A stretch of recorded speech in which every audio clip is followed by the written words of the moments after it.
Chetan sir ಅವರು ಅಂಬೇಡ್ಕರ್ ವಿಚಾರಗಳೆಲ್ಲ ಮುಂದೆ ತಂದು ಎಲ್ಲ ಅವ್ರ ಪರವಾಗಿ ಎಲ್ಲ ಹೋರಾಟಗಳನ್ನ ಮಾಡಿ ಜನರಿಗೆಲ್ಲ ಮೋಟಿವೇಶನ್ ಮಾಡ್ತಿದ್ದಾರೆ.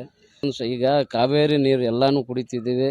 ಈಗ ಏನೇ ಆಗಲಿ ರಕ್ಷಣಾ ವೇದಿಕೆ ಅವರು ಮಾಡ್ತಂತ ಏನು ಬಿಟ್ಟಿದ್ದೀವ, ಎಲ್ಲ ಕಡೆ ನಾವು ಹೋರಾಟಗಳು ಮಾಡ್ತೀವಿ, ನಿಮ್ಮ ಜೊತೆಗೆಲ್ಲ ಕೈ ಜೋಡಿಸ್ತೀವಿ, ಎಲ್ಲ ನಾವು ಇದೀವಿ ತಾನೆ.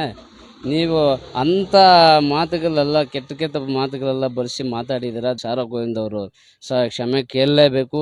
ಇಲ್ಲ ಅಂದರೆ ನಾವಂತೂ 100% ನಾವು ಕೂಡ ಬೀದಿಗೆ ಇದ್ದು ನಾವು ಹೋರಾಟಗಳು ಮಾಡ್ತೀವಿ. ನಿನ್ನ ಒಂದು ಇದಕ್ಕೆ ಆಪೋಸಿಟ್ ಮಾಡ್ತೀವಿ. ನೀನು ತಕ್ಷಣವೇ ಕ್ಷಮೆ ಕೇಳಲೇಬೇಕು.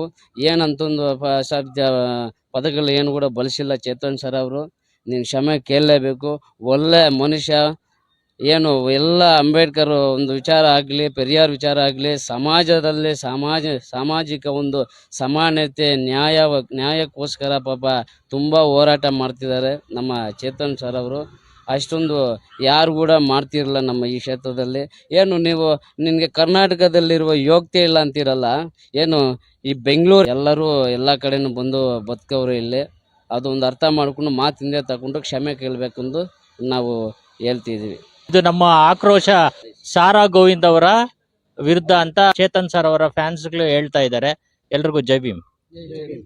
ಒಂದು ಅನ್ಯಾಯದ ವಿರುದ್ಧ ಆಕ್ರೋಶ ಬಹಳ ದಶಕಗಳಿಂದ ಈ ವ್ಯವಸ್ಥೆಯ ಅನ್ಯಾಯ ವಿರುದ್ಧ ಹೋರಾಟ ಮಾಡಿರೋರೆಲ್ಲರೂ ಸೇರಿ ಅವರು ಇದಕ್ಕೆ ನಾವು ಕೂಡ ಪ್ರತಿರೋಧ ಕೊಡಬೇಕು ಅಂತ ಕೊಟ್ಟಿದ್ದಾರೆ. ನಾವು ನಿಜವಾಗ್ಲೂ ರಾಜ್ಕುಮಾರಿಂದ ಕಲ್ತಿರೋದು ಏನಂದ್ರೆ, ನಿಜವಾಗ್ಲೂ ಸೌಜನ್ಯದಿಂದ ನಮ್ಮ ಮಾತಲ್ಲಿ ಹಿಡಿತದಲ್ಲಿ ಇಟ್ಕೊಂಡು ನಾವು ಅನ್ಯಾಯದ ವಿರುದ್ಧ ಹೋರಾಟ ಮಾಡೋದು, ಅದನ್ನು ಅವರು ಇವತ್ತು ಮಾಡಿದ್ದಾರೆ.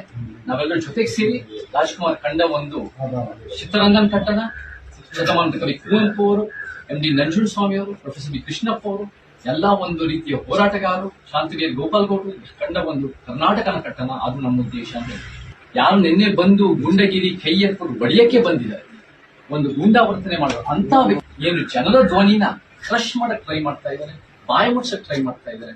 ರಾಜ್ಕುಮಾರ್ ನಡೆ ನುಡಿನ ಅವರು ಎತ್ತಿಡಿತಾ ಇಲ್ಲ. ನಮ್ಮಂತ ಮತ್ತೆ ಅನೇಕ ಇವತ್ತು ಸೇರಿರೋ ಹೋರಾಟಗಾರರೇ ನಿಜವಾಗ್ಲೂ ರಾಜ್ಕುಮಾರ್ ಅಭಿಮಾನಿಗಳು. ನಾವು ಅವ್ರು ನುಡಿದಂತೆ ನಡೆದಿರೋದನ್ನ ನಾವು ಮುಂದುವರಿಸ್ತಾ ಇದ್ದೀವಿ.